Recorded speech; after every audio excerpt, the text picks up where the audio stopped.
예, 8월 27일 금요일 새벽 아침입니다. 사사기 10장 우리 1절부터 9절까지 말씀 함께 보겠습니다. 어제까지 이제 6장부터 시작된 기드온의 그 스토리, 그리고 기드온의 그 자녀 아비멜렉의 이야기까지 이제 마무리가 되었습니다. 굉장한 격동의 시기였습니다. 기드온의 스토리는 어떤 중요한 사사기 전체적인 구조 속에 전환점의 역할을 한다라고 말씀을 드렸죠. 그 기드온이란 그 사사 이전의 그 사사들과 그 이후의 사사들에게는 조금 차이점들이 있습니다. 그리고 기드온 자체의 그 삶의 어떤 그 스토리 안에서도 그 초반의 모습과 그리고 중반 이후의 모습들의 어떤 그 변화된, 저희가 묵상한 것들은 이제 변질된 모습들이 나타난다고 저희가 묵상을 했고요. 그리고 이어지는 그 아들, 그 70명의 아들을 두고 많은 아내를 두고 많은 패물들을 취하고, 그 다음에 그 첩의 아들이었던 그 아비멜렉의 굉장히 그 잔인한 복수, 그 아버지의 그 모습이 또 투영된 그런 것들. 자, 그 내용들이 6장부터 9장까지의 스토리였습니다. 그러니까 어떠한 전환점을 맞이하고요. 지금 이제 10장에 이제 새로운 내용으로 들어갑니다. 오늘 나타나는 그 사사는 대체로 이제 그 내용이 짧습니다. 보통 우리가 소사사라고 하죠. 중요하지 않다라는 의미는 아니고요. 분량이 적다라는 의미예요. 저희가 대선지서 그리고 소선지서라고 구분을 할 때도 저희가 어떤 그 중요도, 우리가 임의적으로 중요도를 매길 수는 없고요. 구체적인 어떤 분량을 가지고 대부분 구분을 합니다. 오늘 나타나는 그 사사는 하나는 돌라이고요. 또 한 명은 야일입니다. 이 두 명의 사사의 그 모습을 통해서 저희가 오늘 함께 좀 묵상을 해보려고 합니다. 자, 1절에 나오는 돌라는요. 2절의 표현에 의하면 이스라엘의 사사가 되었습니다. 그는 사사였고요. 그리고 그가 한 사역이 구체적으로 나열되진 않았습니다. 그런데 그 사역의 그 핵심을 이렇게 정리하죠. 1절, 이스라엘을 구원하였다라는 거예요. 이스라엘을 구원하였다. 자, 이스라엘 구원하였다. 도대체 어떤 사역을 했을까요?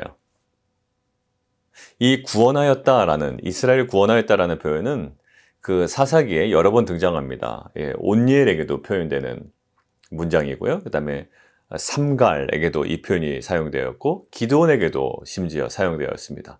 기드온의 초기는 굉장히 좋았단 말이에요. 자, 이스라엘 구원했다라는 표현이에요.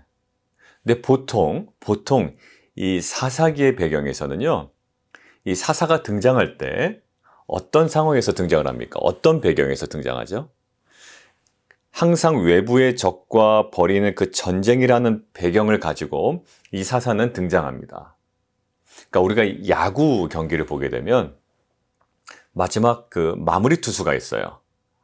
불펜이 있고 최종 이제 그 세이브, 최종 이제 경기를 이제 마무리하게 나오는 투수가 있는데, 이 투수는요, 뭐 10대 0, 뭐 8대 0 이렇게 큰 점수차로 이기고 있을 때는 나오지 않습니다. 그런데 막 3대 2, 1대 0, 한 점 차, 박빙의 승부에서 이 마지막을 아주 깔끔하게 정리하기 위하여 등판하는 것이 이제 그 마무리 투수예요. 자, 사사도 마찬가지죠.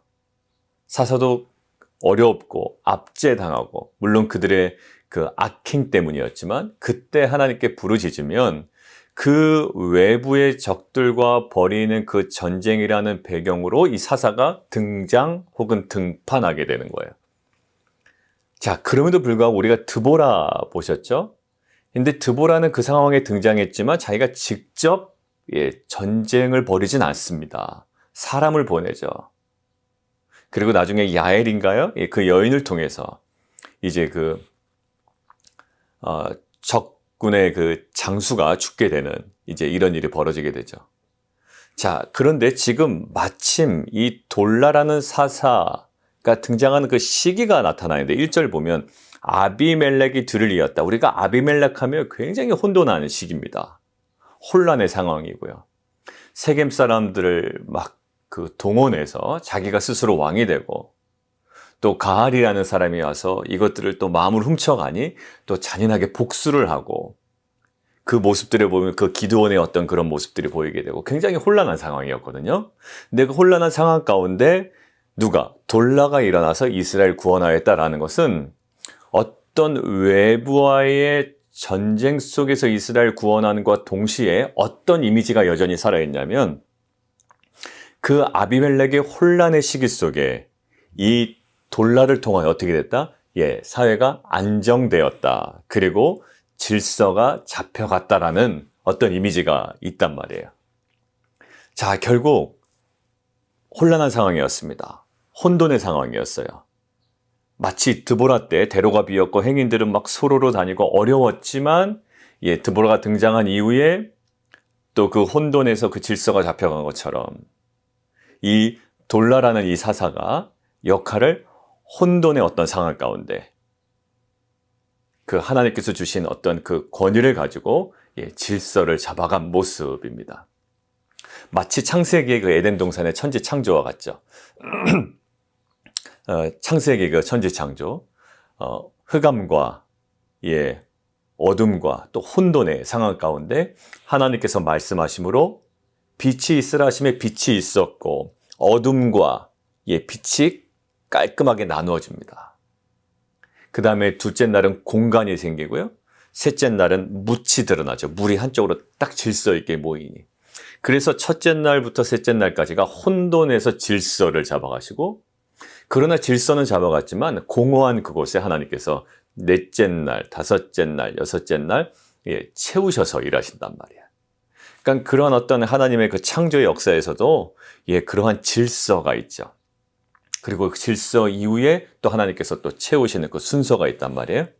자, 지금 아비멜렉이 굉장히 혼돈한 상황 가운데 이 돌라의 이스라엘 구원한다라는 이 사역에 물론 외부의 적들과의 어떤 전쟁의 모습도 있겠지만 이 혼돈한 상황을 질서를 잡아가는 모습이었습니다.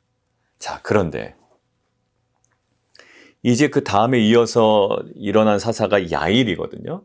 3절에 나오는 야일은 이스라엘의 사사가 되니라 라는 언급은 있지만 1절에 돌라에게 표현된 이스라엘을 구원하니라 라는 표현이 없어요. 물론 이 표현이 모든 사사에게 등장하는 건 아니기 때문에 이거 하나로 이 야일이라는 인물을 다 평가할 수는 없습니다. 이 문구가 없기 때문에 이 사람은 안 좋은 사람이야 이렇게 할 수 없단 말이에요. 그러나 지금 앞에 있는 돌라와 이 야일의 표현에 차이점은 있다라는 것들을 우리가 일단 캐치할 수가 있고요. 그리고 지금 야일이 사사가 될 때는 상황이 좀 어떨까요? 어느 정도 평화로움이라는 은혜의 시기예요. 자, 좀 대비가 되죠. 이 돌라라는 사사가 나타날 땐 아비멜렉 이후에 굉장히 혼란한 상황이었고요. 거기서 이제 체계적으로 질서를 잡아가고 안정화시켰다면 이제는 안정화시킨 상태에서 이 평화로움이라는 은혜의 시기에 등장한 사사가 이제 야일이라고 저희가 볼 수 있습니다. 이 시간의 흐름을 볼 때. 그런데 이 야일이 등장해서는 오히려 어떤 모습이 있냐면 4절 한번 보세요. 아들 30명이 있대요. 여러분들 여기서 누구의 모습이 떠오르나요? 70명의 아들을 둔 수많은 아내 때문에 70명의 아들을 둔 기드온의 모습이 보인단 말이에요. 그거 썩 좋지 않은 모습이었죠. 자, 그 다음에 그 아들 30명이 어린 낙이 30을 탔대요. 지금으로 따지면 좋은 차 하나씩 가지고 있는 겁니다. 근데 이게 보편적으로 많은 백성들이 각자의 나귀를 다 가지고 있었다. 그런 평화로움의 시기였다라고 하면 그렇게 어색하지 않을 거예요. 근데 지금 유독 사사기의 그 나레이터가 집중하는 건 뭐냐면 그에게 아들 30명이 있었고 그 30명의 아들이 어린 낙이 30을 탔다. 사사기에 짐을 실는 이 짐승을 탈 것으로 사용하는 예는 거의 없습니다. 사사기 1장에 보면 갈렙의 딸이 나오죠. 악사. 악사가 어디에서 내려요? 악사가 그 나귀에서 내렸다. 이 장면 외에는요, 사사기에 어떤 사람이 나귀를 탔다. 뭐 이런 얘기가 안 나옵니다. 일반적이지 않았던 거예요. 결국 값비싼 이동수단이었던 거거든요. 근데 그 값비싼 이동수단을 지금 누구는? 사사, 야일이라는 사사의 아들 30명은 각각 한 마리씩 지금 차지하고 있는 겁니다. 좀 뉘앙스가 일반적이진 않아요. 자, 그리고 세 번째, 그 나귀 30을 탔고 성읍 30을 가졌다라는 거예요. 성읍까지 가집니다. 이게 어떤 모습이냐면 기드온의 모습인데, 기드온의 집안이 요아스 시절부터 오브라를 소유했던 그 요아스의 성읍 이렇게 이름을 붙였잖아요. 그리고 기드온은 나의 성읍 아마 이렇게 표현한 적도 있고요. 지금 하봇 야일이라고 불렀대요. 그 30개의 성읍을. 자, 하봇 야일의 뜻은 뭐냐면 야일의 동네, 자신의 이름이잖아요.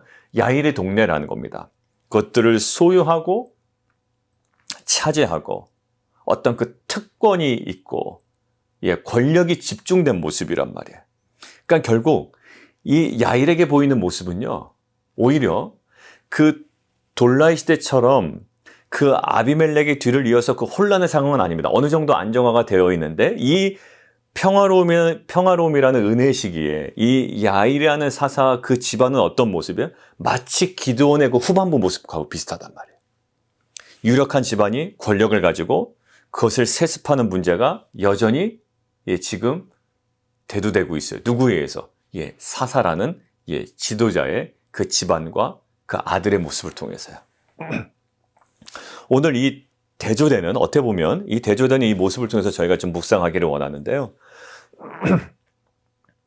우리가 시기가 어려울 때, 혼란할 때, 어떤 고난을 당하고 어려움을 당할 때 사실 우리가 그때 훨씬 더 깨어 있기가 쉽습니다. 물론 모든 것들을 어려워서 다 포기할 수도 있지만 어려운 시기에 대체로 우리는 깨어 있습니다. 정신 차리고요. 자, 그것이 누구였냐면 다윗이라는 인물을 통해서도 우리가 볼 수가 있어요. 다윗이요, 오히려 사울에게 쫓기고 이럴 때는요, 다윗이 영적으로 아주 살아 있습니다. 하나님의 그 뜻을 쫓아가려고 그러고요. 자기가 사울을 죽일 수 있는 기회가 있음에도 불구하고 그것을 자신에게 유리한 기회로 삼지도 않고요. 하나님께서 세우신 권위에 대해서 정말 끝까지 존중하잖아요. 그러니까 하나님께서 하실 것이지 나의 영역이 아니다라고 굉장히 겸손한 태도로 나아갑니다. 언제? 어려울 때. 그런데 지금 다윗이 나중에 어떤 그 왕위에 오르고 모든 것들이 나름대로 안정화되어 가고 있을 때, 은혜로운 시기에 다윗의 모습이 변하죠. 늦게 일어납니다. 늦잠 잡니다. 그리고 늦잠 자서 일어났는데 그 여인의 목욕하는 모습을 보고 넘지 말아야 될 선을 넘죠. 그리고 거기서 자신의 잘못을 인정해야 되는데 그것들을 숨기려고 자신의 부하 장수를 살인교사하게 되는 그 일까지 벌어진다고요. 언제 일어났습니까? 어려울 때가 아니라 가장 은혜로운 그 평화로움이라는 은혜의 시기에 다윗이 망가졌다고요. 오늘 본문에서 두 가지 모습을 통해서 하나님께서 우리에게 말씀하시는 것 같아요. 오히려 아비멜렉 이후의 혼돈의 시기에는 어때요? 돌라를 통해 하나님께서 적들로부터 구원하시고 이 혼란스러움으로부터 질서를 잡아가는 그런 역할을 누가 해요? 돌라가 했죠. 그런데 오히려 이제 평화로움이라는 이 안정과 은혜의 시기에 어때요? 오히려 기드온의 후반부에 보였던 그 모습, 타락과 이 변질의 모습이 지금 조금씩 드러나고 있다고요. 우리가 이것들을 좀 가지고 묵상했으면 좋겠습니다. 평화로움이라는 은혜 시대에 결국 우리는 어떠한 삶을 살아갈 것인가라는 거예요. 기도 제목을 냅니다. 기도 제목을 낼 때는 되게 다급하고요. 또 우리의 마음이 그래요. 우리가 영적으로 오히려 더 예민해져 있을 가능성이 많아요. 어떤 문제 앞에 서 있을 때. 그러나 그것이 응답된 이후에 그 은혜의 시기를 우리가 어떻게 지금 살아가고 있는지를 우리는 다시 한번 묵상해 볼 포인트가 하나 있는 것 같아요. 기도 제목을 낼 때 그 다급함과 간절함과 절박함. 그러나 그것이 응답된 이후에 지금 어떠한 모습으로 살아가고 있는지. 여러분들 왜냐하면 이 에덴 동산에서도 사실 왜 무너졌죠? 환경이 좋지 않아서 무너진 게 아니에요. 환경은 너무 완벽했습니다. 하나님께서 지으신 에덴 동산은요, 완벽했어요. 보시기에 너무 좋았다고요. 선했다고요. 그런데 그때죠. 가장 완벽하고 가장 은혜로웠던 그 시기, 하나님과 교제하고 막힘이 없었던 그 시기에 오히려 타락하게 되죠. 언제? 은혜의 시기에 타락하게 됩니다. 마치 오늘 이 평화로움이라는 은혜의 시기, 안정의 시기에 이 야엘의 가문이 뭔가 타락하고 변질되는 모습이 드러나는 것처럼, 에덴 동산 아무리 환경이 좋아도요, 우리 마음이 정해지지 않으면 이 뱀의 음성, 뱀의 소리에 귀 기울이다 보니까 하나님의 그 진리의 말씀에서 떠나게 되죠. 결국 거기가 은혜의 장소가 오히려 아담과 하와가 타락하게 되는, 죄를 짓게 되는 장소가 되어버려요. 아까 다윗도 마찬가지예요. 오히려 사울에게 쫓기던 그 상황은 그가 오히려 하나님에 대해 살아 있었습니다. 하나님의 그 주권과 하나님의 그 계획에 살아 있었다고요. 하나하나 물어가면서 갔습니다. 하나님, 내가 그 성읍으로 올라갑니까? 올라가라. 어디까지 갈까요? 헤브론으로 가라. 유다로 가라. 그 음성에 반응했던 자였거든요. 근데 오히려 은혜의 시기, 그 평화의 시기, 안정의 시기에 그 다윗이 어떻게 될까요? 타락하게 되었습니다. 여러분들 르호보암과 우시야 기억나시죠? 르호보암도 제사장이 함께 있는 동안은 3년 동안은 굉장히 그가 강화해졌습니다. 그랬더니 그가 한 행동 오히려 어려웠어요. 나라가 쪼개지는 어려움 가운데 르호보암은 제사장을 통하여 은혜를 입었습니다. 회복이 됐죠? 그런데 그 3년의 회복의 시기에 그가 한 행동이 있어요. 하나님의 말씀을 버렸다라고 되어 있습니다. 그게 바뀌면 얼마나 좋을까요? 은혜의 시기에 더 쫓아가면 얼마나 좋을까요? 그런데 은혜의 시기에 오히려 말씀을 버립니다. 지가 잘해서 잘된 줄 알았던 거예요. 자, 그 다음에 우시야도 마찬가지죠. 하나님께서 우시야를 강하게 하셨습니다. 그 시기는 특별히 남왕조와 북왕조가 다 강했습니다. 그런데 우시야가 강성하여지니 어떠했다?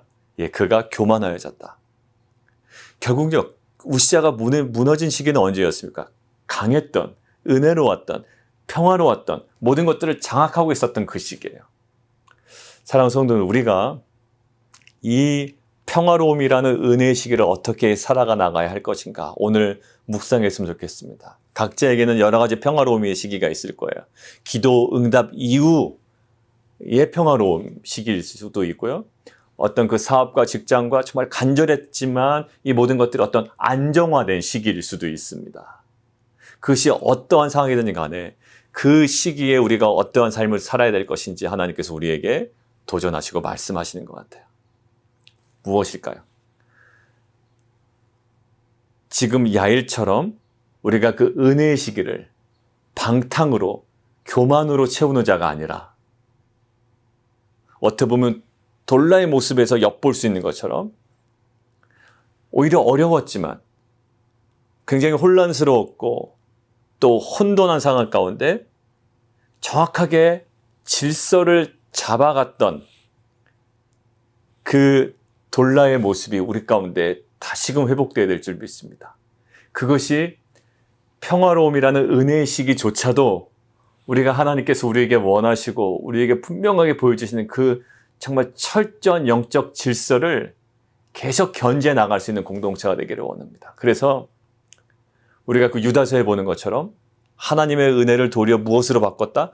방탕한 것으로 바꿨다. 그때 거짓 교사들에 대한 신랄한 평가 아니에요? 너희들이 하나님의 은혜를 방탕한 것으로 바꿨다. 지금 우리에게 주어진 평화로움이라는 은혜의 시기예요. 실은 우리가 목회자들이 설교할 때 여러분들 고난 가운데 막 고난 가운데 실은 이런 마음이 생겨요. 나는 지금 별로 고난 당하지도 않는데 자꾸 왜 목사님 앞에서 고난의 시기, 어려움 이것들 가운데 뭐 하나님의 구속사 뭐 맨날 그렇게 얘기하시나 이런 생각도 드실 수도 있어요. 맞습니다. 우리에게는 특별한 고난의 시기가 계속 끝까지 점철되지는 않아요. 중간중간 하나님께서 우리에게 허락하신 은혜의 시기가 있다고요. 다윗에게 분명히 고난의 시기가 있었죠. 그러나 다윗에게도 은혜의 시기가 있었습니다. 그러나 그 은혜의 시기를 잘 다루지 못했을 때 그때 어떻게 보면 타락의 그 하나의 중요한 시발점이 되었잖아요. 우리도 마찬가지예요. 여러 가지 고난 때는 오히려 그 둘라처럼 예민하고 살아있고 혼돈 가운데 질서를 잡아가고 절박한 심정으로 나아가요. 근데 오늘 집중하기를 원하는 것은 이 은혜의 시기. 그래서 이 은혜의 시기를 방탕으로 교만으로 채워나가는 자가 아니라 오히려 스스로 겸비하여 겸손과 거룩으로 채워나가는 귀한 공동체가 되기를 원합니다. 이 시간 함께 좀 기도하며 나가도록 하겠습니다. 오늘 어찌 보면 1절부터 5절까지는 그냥 지나갈 수 있는 시기입니다. 그 평화로움, 하나님께서 허락하셨던 그 은혜의 시기, 근데 은혜의 시기에 그냥 우리가 은혜를 누리는 것, 그것으로 만족하는 것에 그치지 아니하고 지금 이 야일이라는 이 사사, 이 시대의 때는 기드온이 보였던 그 좋지 않은 후반부의 모습이 등장하죠. 돌라는 오히려 그 혼란의 상황 가운데 질서를 막 잡아가는 역할이 감당했던 것 같아요. 이스라엘 구원했다라는 거예요. 외부의 적들과 벌이는 전쟁에서 구원했을 수도 있고요, 혼란의 상황 가운데 질서를 잡아가는 역할을 감당할 수도 있어요. 그런데 그렇게 잡힌 그 평화의 시기, 그 안정적 은혜의 시기에 오히려 이 야일은 아들 30명, 갑자기 아들이 많아졌고요, 어린 낙이 30이 그들에게 주어졌고 성읍 30이 그들에게 주어졌습니다. 평화의 시기에 우리는 무엇을 감당해야 될 것인가? 에덴 동산에도 가장 평화롭고 안정적으로 완벽한 그 땅 가운데 그 뱀의 음성에 반응했던 그 아담과 하와는 그 모든 것들이 그들에게 깨어짐을 경험합니다. 다윗도 마찬가지예요. 오히려 어려웠던, 정말로 그 사울에게 쫓기던 그 고난의 시기 가운데는 굉장히 하나님께 대해서 살아있었던 이 다윗이 이제 그것들이 무뎌지기 시작합니다. 평화의 시기에.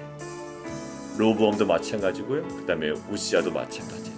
강성화해지니 오히려 교만화해져서 그것 때문에 운둥병 걸려고 치유되지 못하는 이 평화의 시기에 우리가 감당해야 되고 우리가 바라봐야 되는 지점이 무엇인지, 오늘 하나님께서 말씀하시는 그 음성을 듣고 우리가 그 내면을 또 회복해 나가는 시간 되기를 원합니다. 우리 함께 기도하며 나가도록 하겠습니다.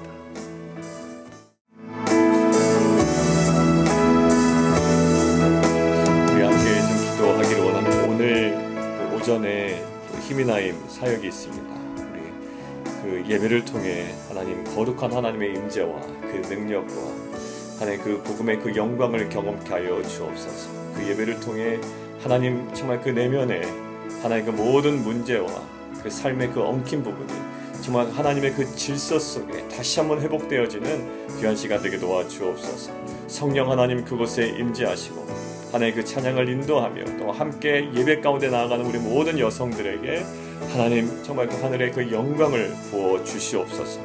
우리 히미나임을 위해서 기도하시고 또 특별히 우리 교회 사역을 놓고 우리가 9월에 시작되는, 어제도 이제 교사들 모여서 함께 또 기도하며 준비하는 시간을 가졌는데 하나님 정말 저희가 그 모든 사역을 감당할 때 정말 우리의 무능을 고백하고 우리의 청적인 정말 하나의 연약함을 고백하며 하나님의 은혜를 구하는 이 기도의 자리가 정말 우리 가운데 날마다 살아있게 하여 주시옵소서. 주의 마음을 우리 가운데 허락하여 주시고 주님의 그 관점으로 이 사역들을 정말 겸손하게 감당하는 귀한 공동체 되게 도와주옵소서. 우리 함께 기도하며 나가도록 하겠습니다. 우리 함께 좀 기도하기를 원하는데요, 우리 성도들 기도에 좀 9월 8일까지 결정되어야 되는 우리 권사님 기도 제목, 그다음에 9월 9일에 있는 그 모든 그 재판의 그 좋은 결과 위해서 기도해 주시고, 또 한국에서 진행되는 여러 가지 또 법률적인 일들, 또 우리 EM 성도님 또 지금 해결돼야 되는 여러 가지 행정적인 일들이 있습니다. 법률적인 일들 위해서 좀 같이 계속 기도해 주시고, 특별히 이제 오늘 본문과 연관해서 그 돌라는 혼돈의 시기에서 질서가 잡혔죠. 어떻게 보면 어려운 시기에서 하나님께 주시는 은혜의 시기로 들어갔던 시기라면, 지금 야일은 은혜의 시기에서 오히려 조금 좋지 않은 상황으로 모습이 보여집니다. 우리 가운데 하나님께 올려드린 그 기도의 제목들이 있고요, 하나님께서 응답하신 이후의 시기를 우리가 어떻게 살아야 될지, 그러니까 하나님께서 응답하시고 하나님께서 허락하신 그 은혜의 시기입니다. 응답 이후의 시기를 야일의 모습이 되면 안 될 것 같아요.